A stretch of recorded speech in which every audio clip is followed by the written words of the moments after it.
How disappointing was that, Ian, especially in the first half? Yeah, usually the first half was the root of all the problems, to be fair.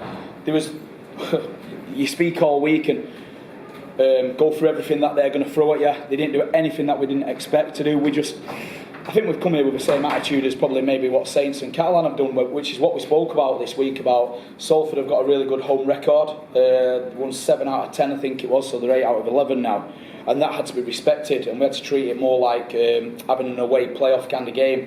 But first half, we weren't doing the right things, to be fair. Second half, we get ourselves back into it, and we're building momentum, and then we fall back into doing the same things as what we did in the first half, which just isn't good enough from us. So yeah, hugely disappointing afternoon. Are there any positives you can take out? Oh, you could pat us on the back and go, oh well, second half you came out and did the right thing, but we should have done that in the first half. So no, we don't want to take any. We want it to probably be a negative and make it hurt, because Salford did their job and did what they needed to do. We didn't do our job in that first half, especially in that first 15-20 minutes. We just allowed the rucks to get too quick, and Akers just jump on the back of it, which obviously opened up, and then they just kicked early. Everything kind of, like I said, what we spoke about early in the week. Did you think without the sin bin it might have been worse? If what, sorry? It could have been worse without the sin bin. You scored a couple of times when they were...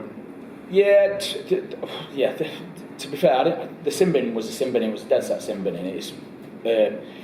I'm not worried about that, or looking at kind of trying to find excuses or try and blame people or anything like that. We just weren't good enough in the first half. It's as simple as that, really. We have to learn our lesson from it.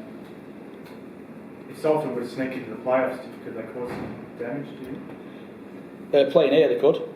Yeah, they've got a good record at home. Different team away from home, but that's like most teams in the competition. So yeah, I don't know. They're not a bad team. Like I say, I know a hell of a lot of these players, and they're not a bad team, not a bad squad at all. There was a lot made of them that they're not good enough, and this pack isn't good enough, and all that, which I think was a lot of just talk. They're a decent squad, and they need to be respected. They've won 8 out of 11 now at home here.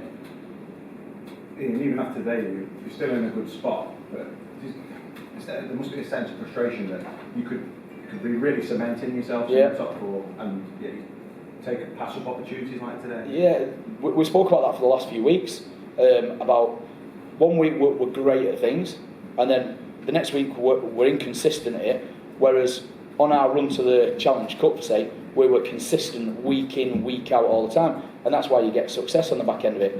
We've just started to fall off then, whether it's we've got quite a lot of young lads in there, and we're falling in love with ourselves, and we think we're kind of sat in the playoffs, so it's kind of waiting for the playoffs. But if you do that, you're in trouble, mate. So this has got to hurt us.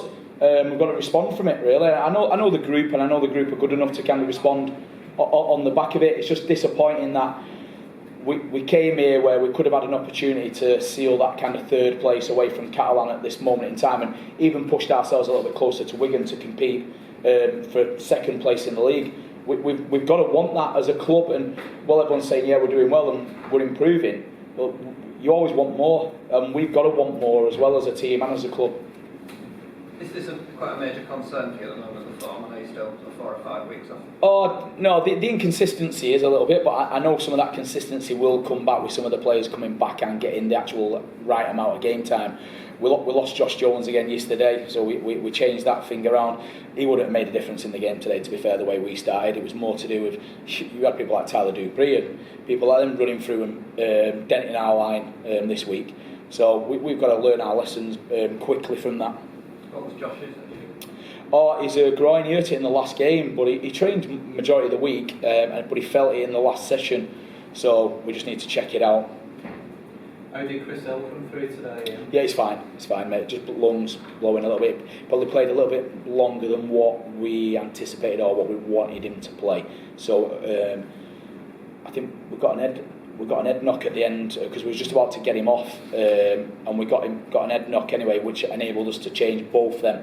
So we had to hold it back at that point, to be fair. So that actually probably saved us a little bit, really, because if Jack comes off there as well, then we can't get Hilly off. So yeah, Hilly's got to just take baby steps and get back to where he was. How is Ashworth, do you know?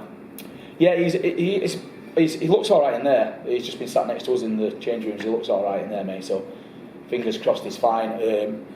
I think because it was so late in the game, I don't think he's done his head test yet. The doctors looked at him, assessed him, and seems to think he's okay. But he'll obviously have to do a head test and stuff like that. Anything else? Cheers. Okay. Cheers, thank you. Cheers. Hi, Madam Steve. Nice to meet you. How are you, Cameron? Yeah.